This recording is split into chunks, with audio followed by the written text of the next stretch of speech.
Le DAF Fresh Morning, c'est 104.5 tonnes de bonne humeur. Tous les matins sur Urban FM. La meilleure radio de la capitale. La meilleure radio de la capitale. Vous êtes sur les 104.5 Urban FM, la station urbaine avec Elvis. On parle de sport. Elvis, bonjour. Bonjour DAF Fresh. Comment tu vas ce matin? Ça va bien. Alors, le sport, on commence quoi avec 2023?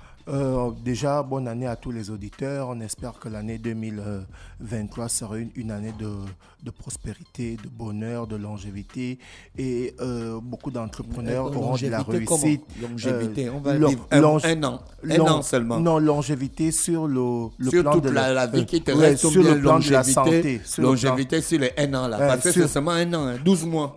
Sur le plan de la santé. Sur le plan de la santé. D'accord. Alors, on démarre cette actualité sportive déjà avec la grande signature de Cristiano Ronaldo. Cristiano Ronaldo qui a signé du côté de l'Arabie Saoudite.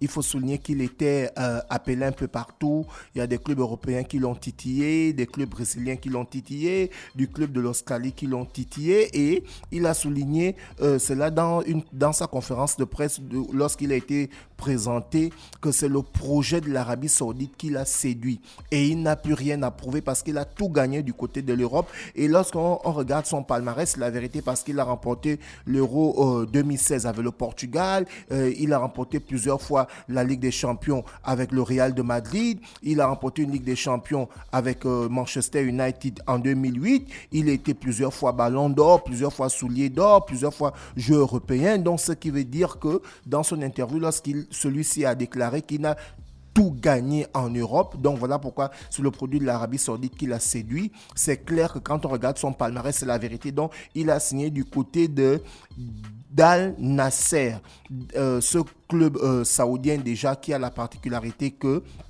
ils ont un entraîneur français au nom de Rudy Garcia qui a été champion de France avec Lille, qui a entraîné Marseille. Et cet entraîneur français a la particularité qu'il connaît des grands clubs. Il a même entraîné du côté de la Roma. Donc on espère qu'avec la nouvelle signature de Cristiano Ronaldo, celui-ci va remporter le championnat de l'Arabie Saoudite. Et ce grand pays de l'Arabie Saoudite qui aussi est en train de faire une promotion de son football parce qu'en fait l'Arabie Saoudite s'est présentée en tant que candidat pour organiser la Coupe du Monde 2030. Donc voilà un peu pourquoi aujourd'hui l'Arabie Saoudite fait ces grandes signatures-là. Et dans le club d'Al Nasser que Cristiano Ronaldo a signé, on retrouve certains visages du monde de football qu'on connaît, notamment Vincent Aboubakar, l'international camerounais qui a marqué un magnifique but pendant la Coupe du Monde qu'on connaît déjà. On retrouve aussi les joueurs comme Lu Gustavo qui évoluait du côté de Marseille, un Brésilien, et évidemment le gardien de la sélection colombienne de football, David Ospina, qui a joué à Arsenal, qui a joué à Nice. Donc voilà un peu pour parler de ceux-là qui seront les différents coéquipiers de Cristiano Ronaldo. Et derrière, quand on allait fouiller ce transfert, on constate que Cristiano Ronaldo, via sa signature, est devenu le sportif au monde le mieux payé parce que pour un contrat de 2 ans et demi, il touchera 500 millions d'euros. Donc pour ce contrat de 2 ans et demi, il touchera 500 millions d'euros repartis comme suite. 200 millions d'euros par saison. Et là, j'ai l'information du IC Infosport où ils ont complètement détaillé le salaire. Donc par saison, il aura 200 millions d'euros. Par mois, il aura 116,67 millions d'euros. Par jour, ça fera 548 000 euros par mois. Par heure, ça fera 22 830 euros. Et par minute, ça fera 380 euros. Et par seconde, ça fera 6,5 euros. Donc, Cristiano Ronaldo, via sa signature d'El Nasser, il devient le footballeur et le sportif le mieux payé du monde. On reste toujours dans les transferts pour parler de la signature du capitaine de l'équipe d'Afrique du Sud de rugby, appelé les Springboks. Pour la particularité, le capitaine de l'équipe sud-africaine de rugby, c'est un noir.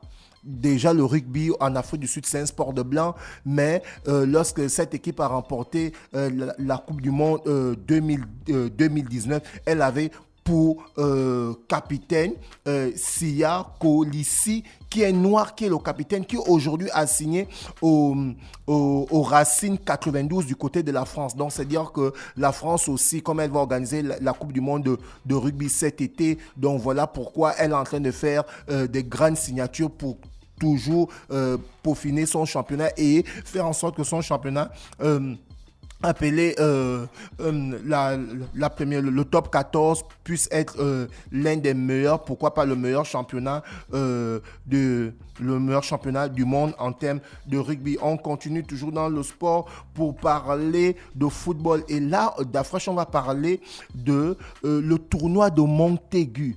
Si tu as souvenance, c'est ce tournoi qui a fait couler beaucoup d'encre et de salive au niveau du Gabon, où c'est à travers ce tournoi que certains disaient que les jeunes étaient abusés sexuellement et autres. Et bien, la Fédération gabonaise de football, via son président Pierre-Alain Mungengi, a décidé de se mettre au travail. Et après 2 ans, le Gabon retrouve le tournoi de Montaigu. Et pour ce challenge des nations, dans le groupe A, on aura la France, le Danemark, l'Arabie Saoudite, la Guinée-Conakry. Dans le groupe B, il y aura l'Angleterre, la Belgique, la Nouvelle-Calédonie, la Centrafrique. Dans le groupe C, on aura le Portugal, la République tchèque, le Japon et le Gabon. Et dans le groupe D, pour finir, on aura le Mexique, la Roumanie, le Maroc et la Côte d'Ivoire. Donc c'est ce tournoi, ce championnat du monde minime des moins de 16 ans qui se joue du côté de la France. C'est ce grand tournoi de Montaigu où on a vu beaucoup de jeunes espoirs gabonais exploser à l'époque. Donc aujourd'hui, le Gabon va jouer cette compétition. On espère vivement qu'on aura des nouvelles pépites qui vont sortir de ce championnat du monde de Montaigu et qui va permettre à ce que la Fédération gabonaise de football puisse non seulement encadrer ces jeunes et permettre ces jeunes de pouvoir venir remplacer les joueurs tels que Mario Lemina, Pierre-Emerick Aubameyang, Djuma Levina, Denis Bouanga, lorsque ceux-là vont devenir les espoirs et pourquoi pas aller arracher la qualification pour le mondial 2030 parce qu'actuellement, ce sont des cadets. Et on continue toujours dans le sport pour parler du record qui s'est passé du côté de la NBA. C'était le match qui opposait les Chicago Bulls au Cleveland. Les Cavaliers de Cleveland l'ont remporté 145 à 134, donc 11 points d'écart. Et on souligne la performance de Donovan Mitchell qui a marqué durant ce match 71 points. Il a pris 8 rebonds, il a délivré 7 passes décisives et aujourd'hui, Donovan Mitchell est devenu le 7e joueur de l'histoire de la NBA à franchir la barre des 70 points. Donc, c'est dire qu'aujourd'hui, l'héritage que a laissé Michael Jordan, eh bien, il y a des jeunes qui continuent toujours à déchirer du côté de la NBA. D'après, tu te souviens, à une semaine de la Saint-Sylvestre,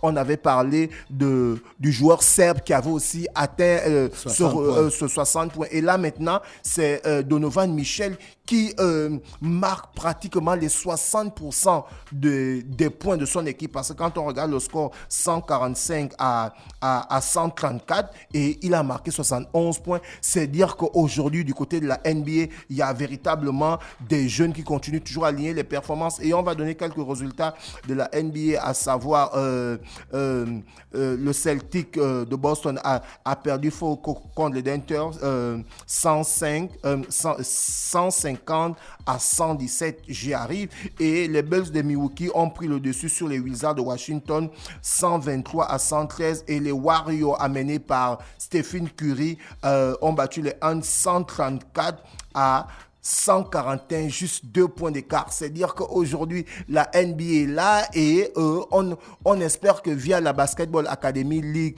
où l'équipe d'espoir n'a pas pu se qualifier pour le deuxième tour de ces éliminatoires-là, la Fédération gabonaise de basketball qui est amenée par M. Willy Conrad Soko va continuer dans le travail pour permettre que les clubs du Gabon puissent non seulement aller se qualifier pour le deuxième tour de la Basketball Academy Academy League, mais pourquoi pas aller jouer la phase finale qui se joue du côté du Rwanda. Et on parle évidemment de cyclistes. Il faut souligner que les Gabonais de cyclistes, il faut souligner que l'équipe nationale, on l'avait souligné ici, est actuellement en mise ouverte du côté de l'Espagne. Et il y a... Ils sont dans quelle ville? La ville. Laisse-moi regarder rapidement. Ils sont à la capitale, mais actuellement, il y a dans cette fédération gabonaise de cyclistes, il y a quelques petits problèmes parce que là, d'après l'article, on nous dit que la préparation des Panthères où est passé les 67 millions décaissés par l'État. Est-ce que là, c'est pas un problème qui va venir s'aimer la zizanie pendant que les Panthères du Gabon sont en préparation en vue de la 16e édition de la Tropicale Amissa Bongo? La question reste posée, mais ce dont on sait, c'est que le coach Abraham Alano, sélectionneur des Panthères, est monté depuis quelques heures en Espagne où il est avec les cyclistes gabonais.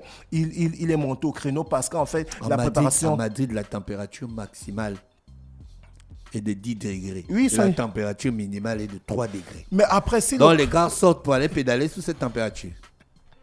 Après, ils vont venir faire la tropicale ici, là où la température sera peut-être dans les 27 ou 28 degrés. C'est la proposition du coach, mais on espère vivement que pour la 16e édition de la tropicale Amissa Bongo, c'est toi qui encourage ces choses. Les Panthères du Gabon seront prêts, mais actuellement, il y a quelques petits problèmes, comme je venais de le souligner. Déjà, les problèmes de température, tu dis température extrême en Europe. Tu n'as pas regardé France 24 le match? Ouais, il y a même certains qui sont morts du côté des États-Unis parce que pour ceux qui ont l'habitude de voyager, entre le mois de janvier et le mois de mars, c'est l'hiver complètement en Europe et en Amérique. Pourquoi on pas faire la mise au vert là-bas? Bon, il faut te rapprocher du technicien, il va t'expliquer. Peut-être nous aussi on est dans le faux. Mais le technicien n'est pas là, le coach. Peut-être nous on est dans le faux, on fait des affirmations. Peut-être c'est bien de se préparer dans l'hiver pour faire une telle compétition. Bon, parce que même le Tour de France se passe en été.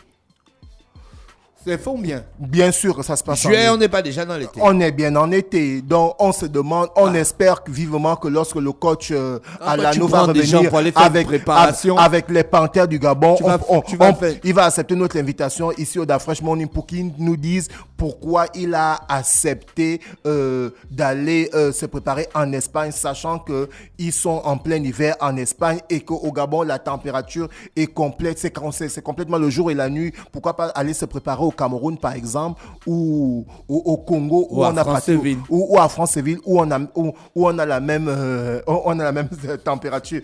Et on va clôturer cette rubrique de sport pour parler de la sélection camerounaise de football. Il faut souligner que la sélection camerounaise de football s'est vue retirer 21 joueurs sur 30 pour le tournoi des moins de 17 ans.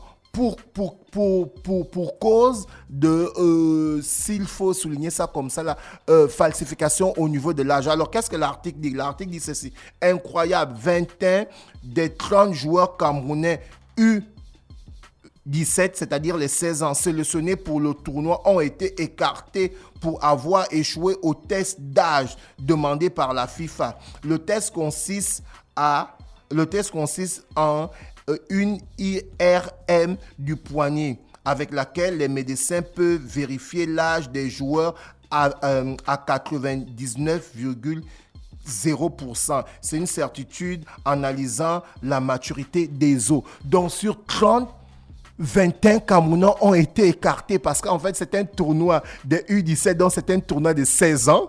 Mais les gars se sont retrouvés à avoir 21 de leurs joueurs disqualifiés parce que d'après l'IRM qui a été fait, l'âge qui a été présenté sur les papiers, c'est pas le vrai âge. Donc là, on revient encore sur le problème d'âge en Afrique. Pourquoi à chaque fois, lorsqu'il y a une grande compétition, certains joueurs qui sont âgés vont jouer dans les petites catégories, sachant que c'est souvent dans les petites catégories comme ça que sont révélés les jeunes talents. Et lorsque ces talents-là présentent réellement leur vrai âge, ils ont la possibilité de jouer 14, 15, 16 ans au haut niveau. Merci Elvis qui revenait pour le sport ce matin sur les 104.5 Urban FM, la station urbaine dans le Da Fresh Morning. Restez connectés, on se retrouve juste derrière. Le Da Fresh Morning, c'est 104.5 tonnes de bonne humeur. Tous les matins sur Urban FM. La meilleure radio de la capitale. La meilleure radio de la capitale.